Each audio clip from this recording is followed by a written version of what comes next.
Hello there. Thanks so much for joining me today. I'm Colleen Klimczak. I'm an organizational and productivity coach and a certified professional organizer. I own Peace of Mind Professional Organizing, LLC. Since 2003, I've been helping my clients live better lives through organizing and organizational and productivity coaching.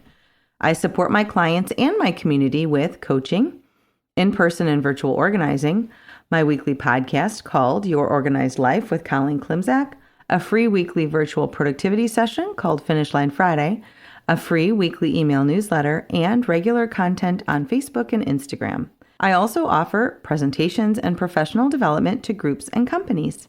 And coming soon, I'll be launching a membership circle to support my community with even more coaching and productivity content. Want to finish strong with me this week? Join me for Finish Line Friday every Friday morning at 9 a.m. Central for a 2-hour productivity session. Drop me an email at colleen@peaceofmindpo.com or follow the Zoom room link on my Instagram or Facebook page. Welcome to Your Organized Life, episode 91. 91. It's an off day. I recorded 2 episodes the last time I was here, and then I haven't been back for about a week and a half, and that feels strange.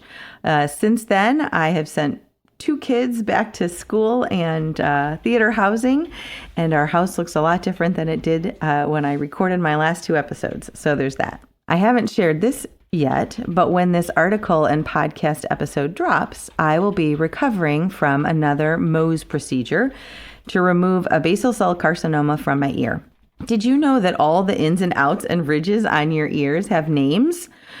Specifically, I will have a carcinoma on my right tragus, you can look it up, removed.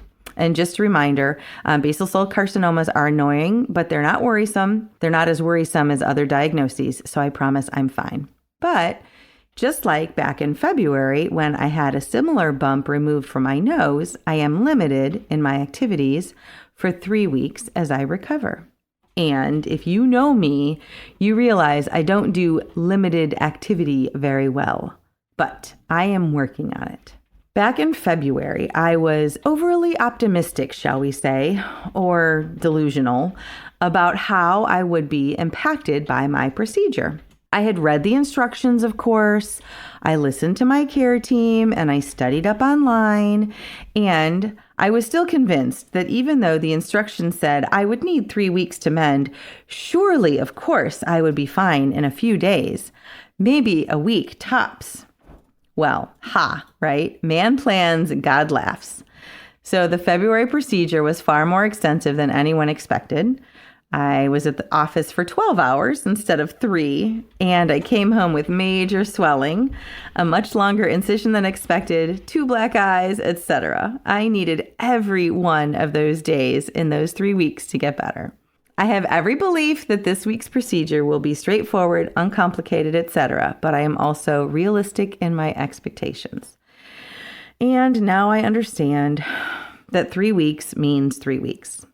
Relatedly, this recovery time with the required slowing down and no heavy lifting and no overexertion means I can't do in-person client work.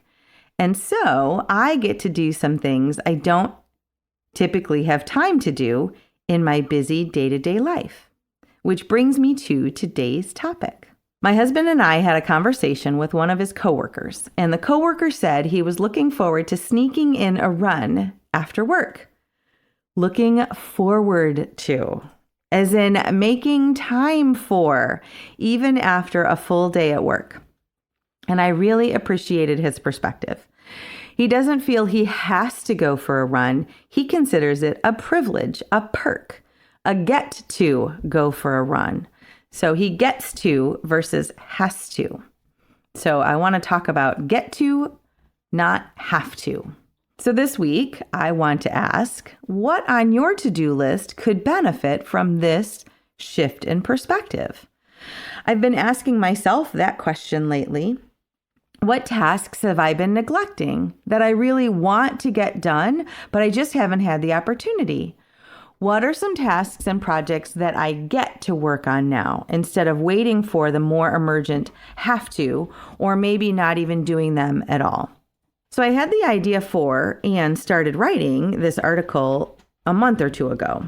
The idea started around the phrase, "It's all good."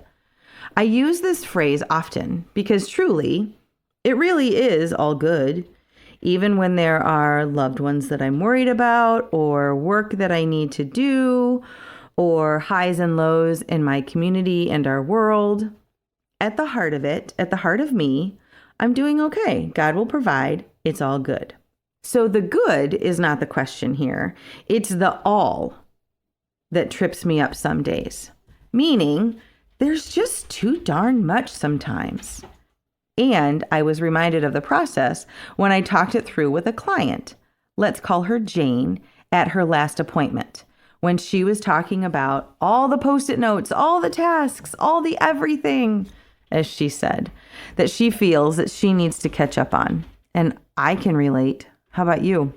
So at that last appointment, she and I discussed that her current amount of work is not her typical amount of work. Her strategies that she usually uses aren't broken. There just happens to be a backlog. She has some catching up to do and also wants to make sure she's doing the right things, right? And she's overwhelmed and everything feels like a have to, not a get to. She could just work and work and work, and she's just mired down in the have-tos and other daily minutia. She feels there's no break, there's no fun or joy, and the drudgery keeps her from even starting some days, and certainly from getting things done. And she realized that that needed to change. So we flipped the thinking on its head. What tasks could she look at differently? What get-tos could she create? What could she recognize as positive and goal-supporting and Jane-supporting activities? And look forward to these activities with excitement instead of dread. Could she block out at least a couple hours a week to focus on the get-tos? And that really resonated with her. So what does that look like for you and me? You have all heard me speak about time management and productivity. 91 episodes, right? So to review, I've talked about knowing our focus areas, setting goals, prioritizing our tasks, positive self-talk, matching up our available time to the tasks we need to complete those tasks, right? And all of those strategies came into play this week for me. So in preparation for this procedure, I have been identifying my get-tos, the tasks that could use a shift in perspective to get them done, and also the long neglected tasks that need the shift in perspective to move them up the list in priority. In these recovery weeks, I started with my focus areas. I looked at my 2024 goals and also my goals for the third quarter. I looked at what else I still want to accomplish in 2024 and what of those accomplishments require a slower pace and more available work from home, as in no heavy lifting, time to actually make progress. We don't always have these opportunities to work on the get-tos provided for us, like my mandatory downtime. And so it is wise for all of us to identify our get-tos now and squeeze them in whenever we can. By the way, some of my get-tos for the next few weeks include, yes, of course, there's a list, making progress on my nonfiction reading pile, logging into NAPO, my National Association of Productivity and Organizing Professionals website, and inputting all of my continuing education units for recertification. It's not due yet at all, but it will be really great to have that all caught up. I will also be taking more CEUs in the form of recorded webinars. I also want to do a couple personal things. I want to order wedding photos from my son and daughter-in-law's wedding last fall and also my niece's wedding this past May. And I want to swap out my closet for fall and maybe purchase a few items. And then my last get-to is to review my business expenses for 2024 so far, because I know that there's recurring expenses that are happening that I no longer need to make, and I just want to clean that up. But I don't always have the opportunity to take that deep dive, and so I am looking forward to my get-tos. I'm also pleased to say that I shifted perspective on a have-to project this past week to a get-to, and I got it done yesterday. Oh, so glad. I put it in positive terms in my head. I thought about how great it was going to feel when the project was done. I thought about how having it done was going to help a lot of people around me, and I made it happen. So I switched it from a have to a get to, and that really made the difference for me.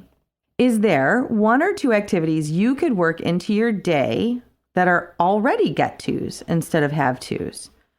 Like, if we choose a little less TV or streaming, a little less doom scrolling on our phone, a little less mindless anything to replace those activities, instead with something that would raise you up. I read a book for a little while this morning, and then my husband and I completed the New York Times games together. I put away a lot of laundry, and then I took a walk on this sunny but cool morning, all by 7 a.m. So those are get-tos for me, and I want more of those. And are there neglected tasks on your to-do list that could use a boost, a redirect, a shift in perspective, to look at them as a get-to instead of a have-to? So let's try a shift in perspective this week. And I want you to consider that shift a get to, not a have to. Perspective work is an important part of the coaching process. Support around making positive change in our lives is what organizational and productivity coaching is all about. If it is time to invest in yourself and explore coaching for organizing and productivity, I would love to hear from you. Drop me a line at Colleen@peaceofmindpo.com or message me through any of my social media platforms like Facebook, Instagram, or LinkedIn. Thanks so much, and I will talk to you next week.